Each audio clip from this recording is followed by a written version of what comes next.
Drop Unit here. I'm really excited to explain my new EP coming out. It's called Hurtless Journey. It's a 4-track EP that kind of is the debut of the lore and the story and the environment I'm trying to bring with my music. What this EP stands for is it pretty much is supposed to encourage people to confront their inner demons and be able to move on through that journey and be confident in their decisions to challenge themselves throughout life. What this EP kind of stands out for me is the journey of having darkness and things that are negative and evil all around you, and the human ability to put the blinders up and not let those things consume you, and not let the fear consume you, and be able to move forward towards the goals you want in life. This EP kind of is that definition for me of expressing yourself and conquering your fears and moving through your life as a confident individual. So the first single is called Hurtless Journey, the EP name, and it's going to be coming out on the 28th. I'm really excited about it. The rest of the EP will be coming out in August, at the beginning of August. So I'm really excited about that. So I'm going to do kind of a track breakdown on how I made Hurtless Journey and the ideas that came into play when I was writing it. So let's get into it. All right, so here's the wave of the track. Pretty clean. We'll give it a listen here, and then we'll go through the breakdown.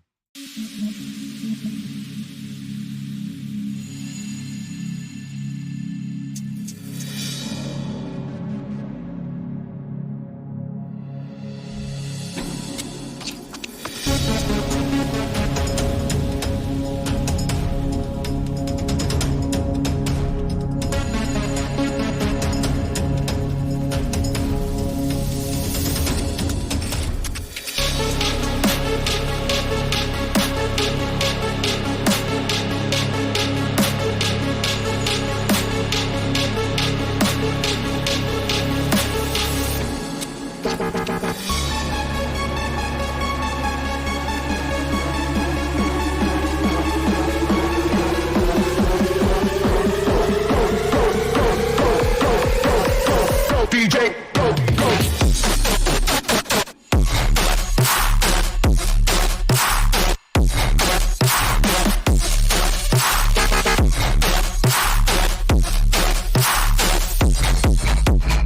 Party people, go.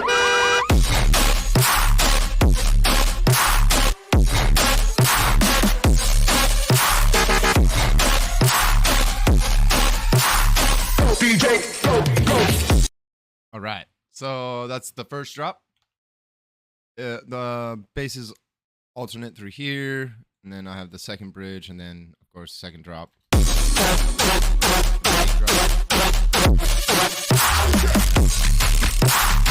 A complete flow change. Okay, so when I first started writing this, I kind of wanted to take inspiration from Virtual Riot and Funcase's song Borg.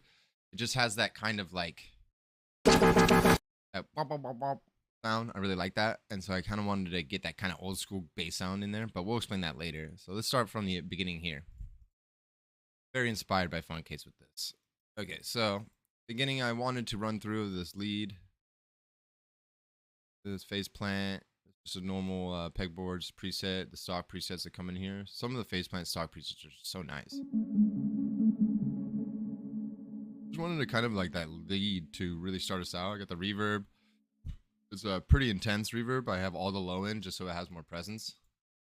With this intro, I got the drone from the Vaughn sample packs. They're always great samples.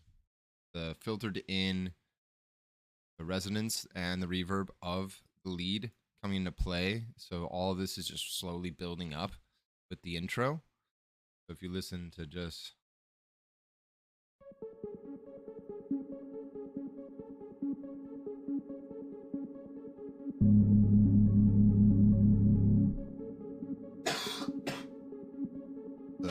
oh yeah, okay. I was gonna say I'm pretty sure I have a bus on this.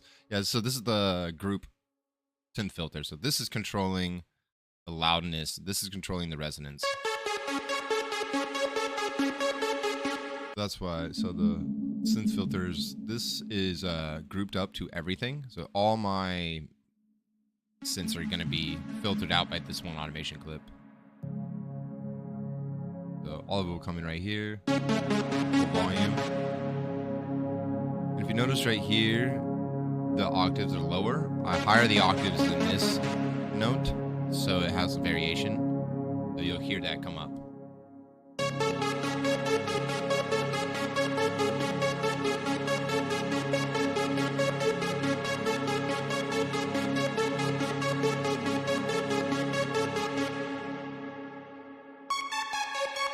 I run it again. And with the reverb coming in and the resonance coming in, it just really creates a lot of high frequencies and excitement and energy buildup. And so all it is just an ARP type melody, just over and over and over again, keeping that flow. So to create more depth, I added low end plucks and like bass guitars. I really like the double plucking. I really like that type of energy in songs and in builds. And what I like to do is for this, I think it's all the reverb inside the, yeah, this is just a stock fucking 106 Neptune bass plant. EQ some of the highs out, OTC a little bit,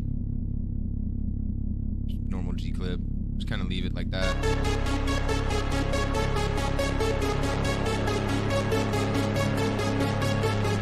We'll listen to it without the...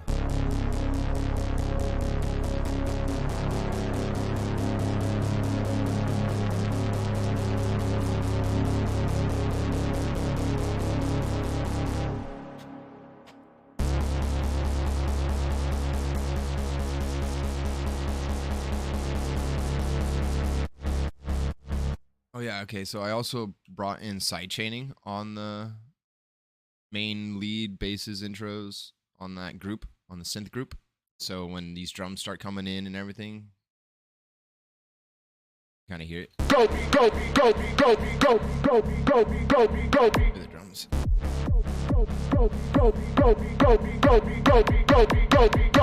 DJ, go, go. You kind of get that like that movement, kind of adds some more presence. So it's variation versus what's happening here. So it's just coming through. So with the side chain, you can start hearing the vocal come in.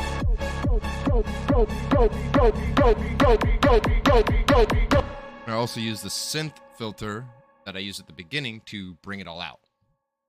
So it kind of just, I like to call this like a swooping, like big swooping effect. Like, so it's like start very small and it just keeps going bigger and bigger and bigger and bigger, but then it goes back to small right before it becomes big again. So it's like a lot of tension and then a huge release. We'll probably hear that a lot in writing electronic music because the whole intention is to build tension and then release. That's why we have builds and drops. So I got my vocal here. That's the next one I think I'll go over. This is just a normal like drone that you can get in a sample pack. You get these that are pretty easy and common. No rhyme or reason why you shouldn't just be using ones that sound good. Doesn't really matter. It's just background effects. No one's gonna care. This is a vocal bar that I can't remember if I got this from Splice or not. I don't think it's from Splice. I don't know. But yeah. So this.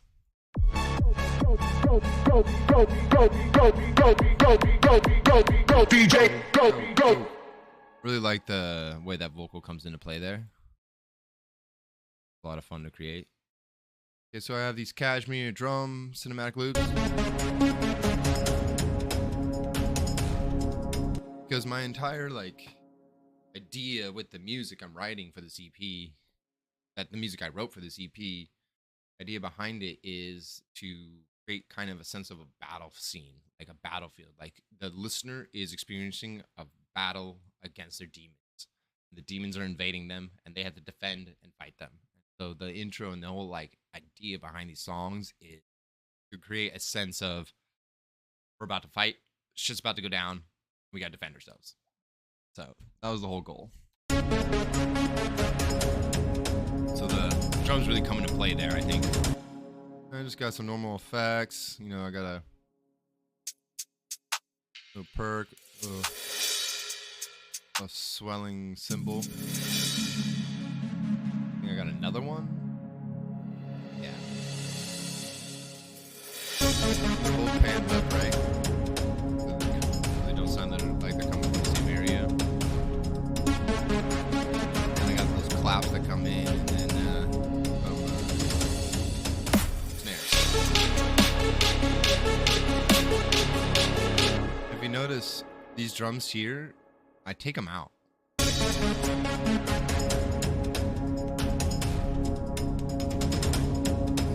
still part of that intro. And you have the initial energy for the build coming at 17, bar 17. Really like when those claps come in.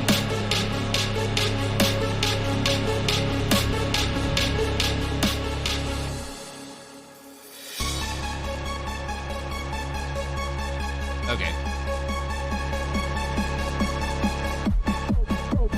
Yeah, I really like how all of this comes out. This sounds really good. The tension and like the way everything kind of swells down and gets held tight there sounds really good. So we have this little bass. That bass is just this bass, bounce audio. And I have I'm pretty sure I just EQ. Yeah, I just used the natural sampler EQ to make it sound different than the drops bass. And this is also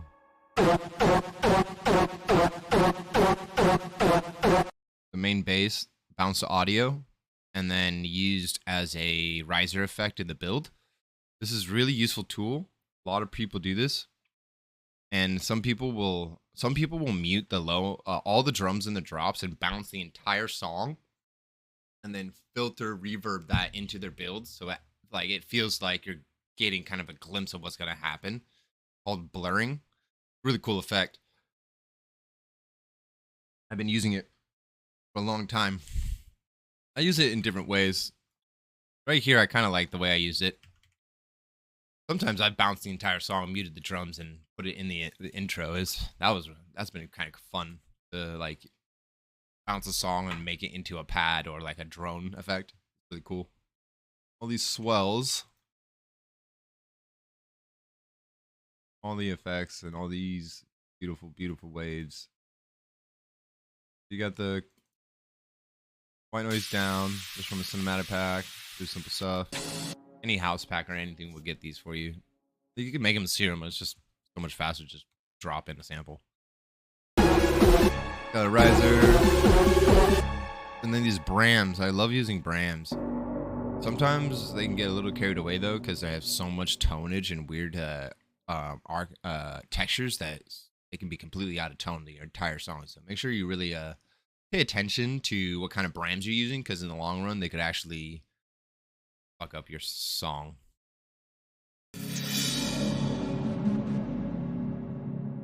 I like the way I use them there.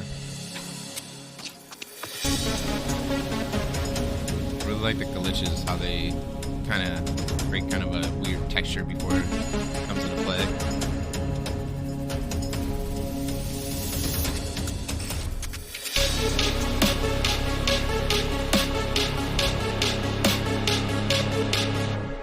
So if I mute this ARP, listen to the way this bass pluck and that bram work together.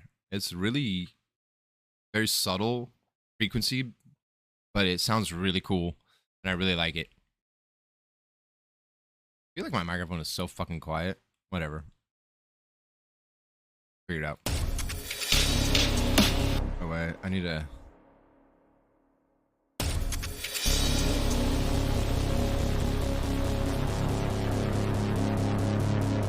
Okay, it sounds like it's the same sound.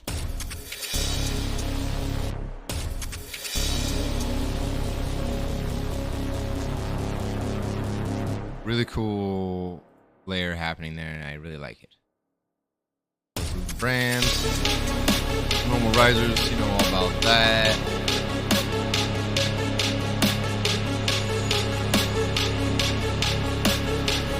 When I'm doing the risers and stuff, less is best. Like some of these things, don't even like this Bram. I don't even have any effects on this. All I have is taking out the low end. That's it. That's it.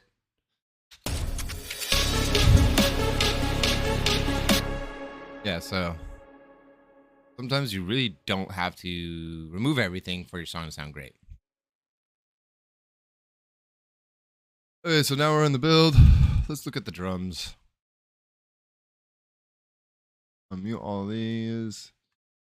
So my rule when I'm writing builds and like drums and stuff, I try to use a different kick from my drop that's in the intro.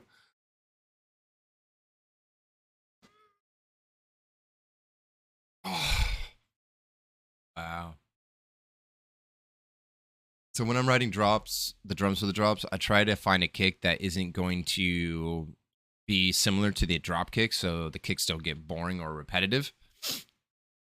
I really don't like it when someone has their super clipped kick on the drop, which is necessary for dubstep, but they just take that kick and they put it in the build. In the build, everything is good, but the kick is just so loud in the build that you can't hear anything else but the low end of the kick. Like none of the effects coming out, all you hear is just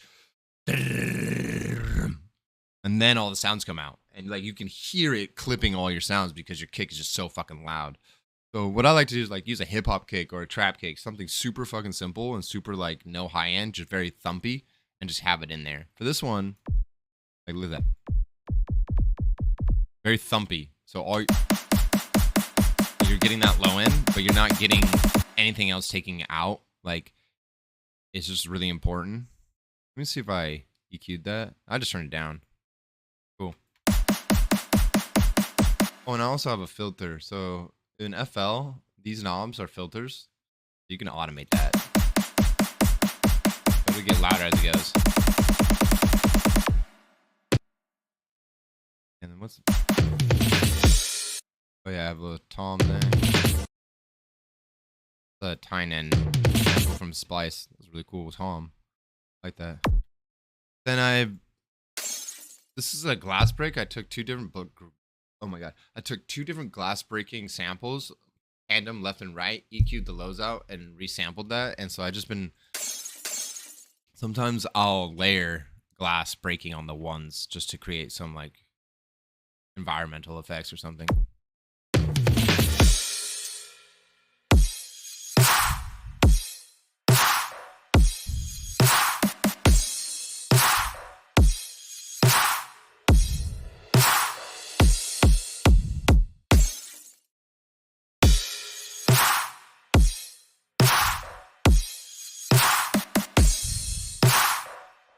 Cool, so kick.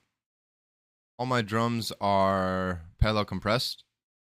Dual signals sent to one signal, all of them. My kicks, I don't really have a lot going on.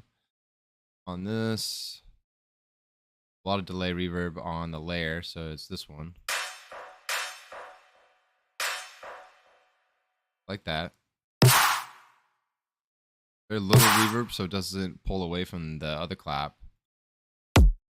The kick, if you listen to that kick, totally different.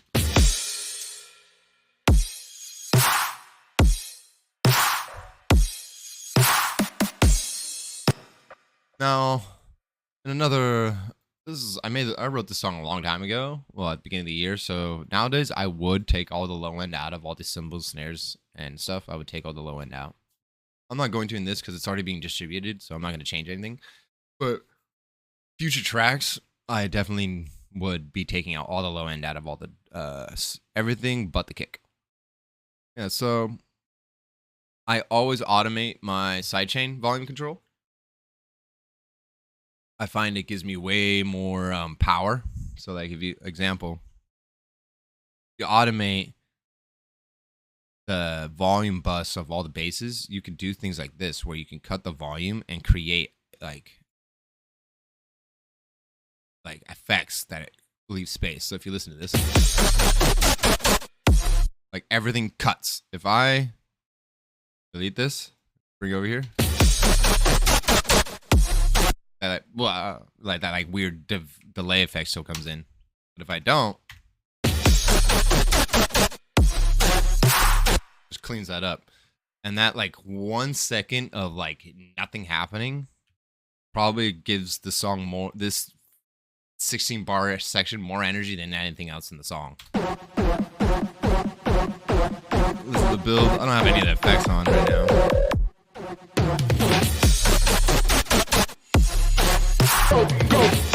You hear it here, and then it has a response here that's totally different from here.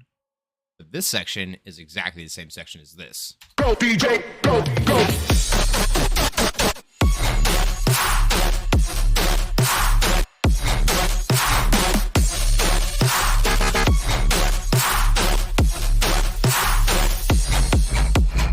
Party people, go. All right, so let's look at the sub. So with the sub, there's an init sub that I made from sine wave sub. Put a little MG low 12 filter, get all those highs out, automate that with the envelope so it follows the wave. So that high and distortion can come out a little bit on that sub. And then I have it monoed completely. I have it at C third octave, 135 hertz cut. So it's just all this low end. Oh, cool. Doesn't do anything at all. Huh. And this decapitator adds a little highs. I have the highs coming out a little bit on that. And then I added a little bit of saturation because I wanted this to be a little lower, a little more gritty. I didn't want it to have that like, ooh, I wanted it to be, I wanted to have a lower like frequency spectrum. So what I was really working on there. Subs are a process sometimes. All right, so then we have this bass. Pretty sure this is just a mute trace preset that it's a bad clap. Okay, yeah, so it's a bad clap preset that I just dissected into oblivion and renamed it Bridum. That's funny. Cool. Yeah. So this one is a bad clap preset that I just made into my own. So if I mute everything else, all the layers. This is variation. So this is going to, what is this? Chrome on 12. On 12.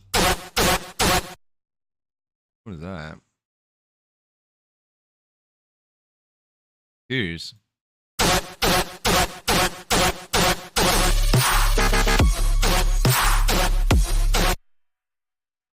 Okay, cool. So for this sound, that old school sound, I'm pretty sure I made this a long time ago. Oh no, this is a different one. This is so I made my own like Tetris type of bass sound, but I didn't really like the environment in this one, so I found a different one and I used it, and I got it to sound pretty cool. But I only use it as like a breaking point tracks. So you hear it here real fast. And I just like really liked how old school that sound felt. And I was like, oh man, that's kind of a callback to just like classic dubstep. So I wanted it to be in there. So if you listen to this, what's it missing? Like, do you tell me? Mid. Like if you looked at this fucking EQ, oh, I need a. I forgot my master wasn't on.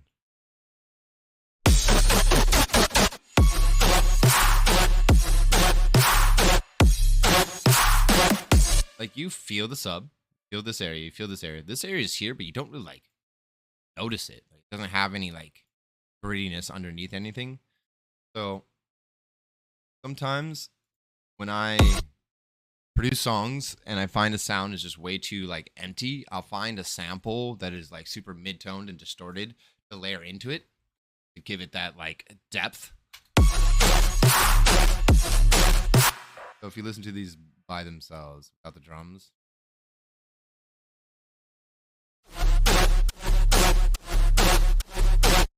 listen to it with the Holy Gun sample in there.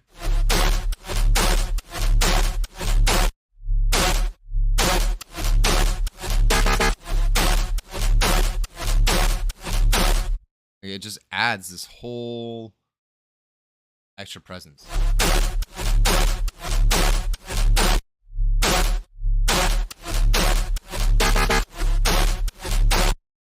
Also for the sub, I copied the exact same sub and only made white noise. If I mute this, barely hear it. There's white noise layered on that sub.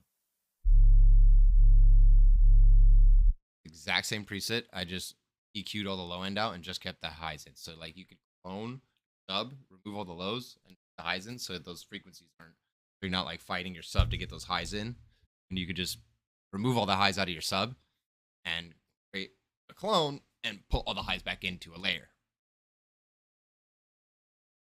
There's a lot of information about that on YouTube.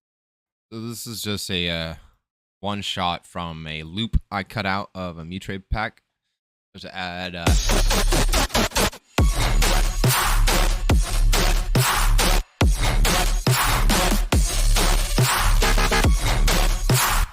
oh, so I really like the flow of this. So you have this part here.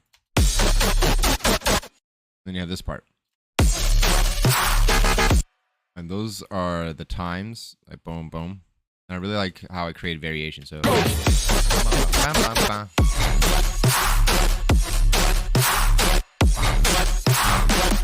and then right here, I have this tiny little sustain come in that follows this rhythm. I really like what it does. So this is just a NASCO sustain. Everyone has heard this one.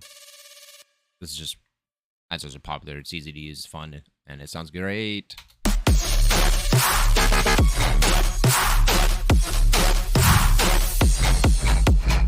Party people, go. Really cool, important stuff about these drops is these effects are really loud and they come out and splash. So every time something new is happening, coming in, there's an effect following it that's just creating this like big open space type of environment. So it sounds this big bit sound.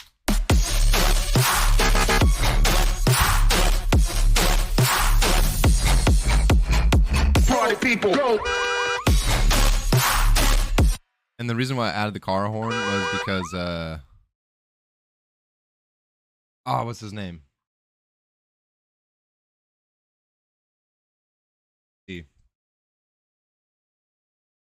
Let's see if I can remember this guy's name. Serpain. I think it's Serpain. Yeah, he's a French producer, Serpain. And he adds a lot of car horns into a song. And I was like, oh, that's inspiring. That's a fun idea. So I kind of wanted to do it.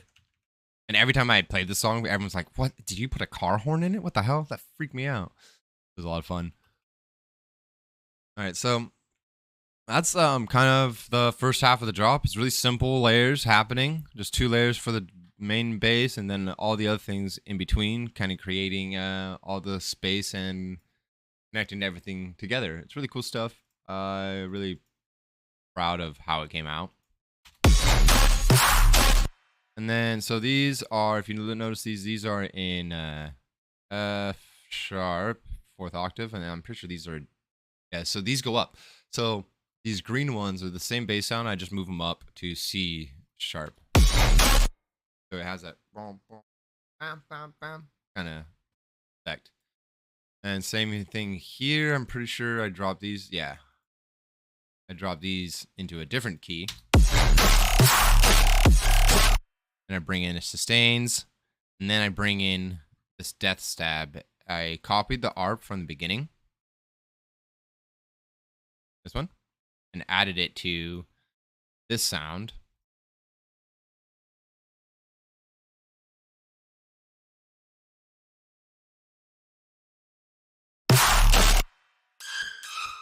That's weird.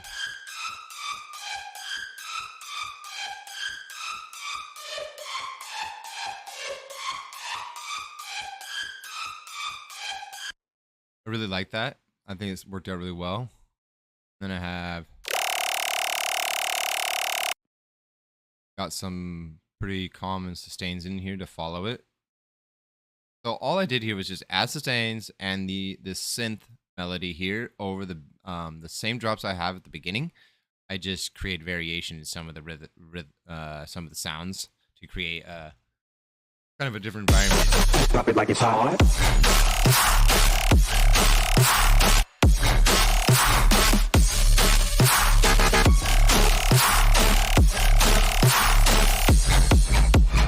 Party people, go.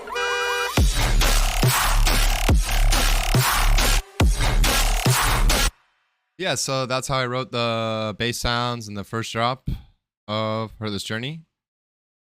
Second drop is pretty much the same thing. I just created a different sound and an alternate version of the sustain. So this is a different. This is a samplifier laser bass that I just edited and got it to sound that way.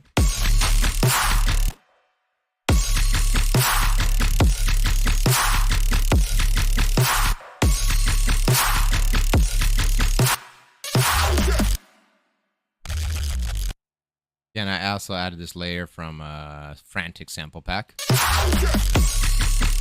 Oh, and this is also from the sample pack. I just added a little bit of variation. I wanted to create a fake drop. Party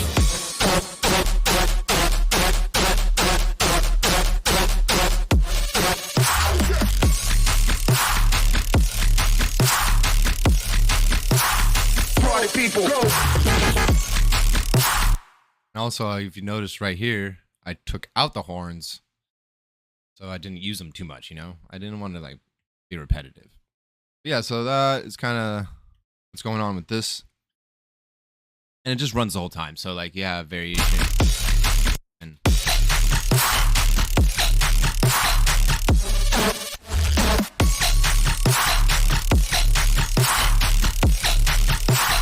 Party people. yeah, and this snare I got from the Frantic sample pack as well. It's such a good snare. Yeah, so that's kind of the track breakdown and how I wrote Hurtless Journey and what went into the ideas behind everything. I'll be making track breakdowns of every song on the EP, the first one, and I hope you guys enjoy it. Make sure to go stream and download my new EP, Hurtless Journey. It's out on all platforms now.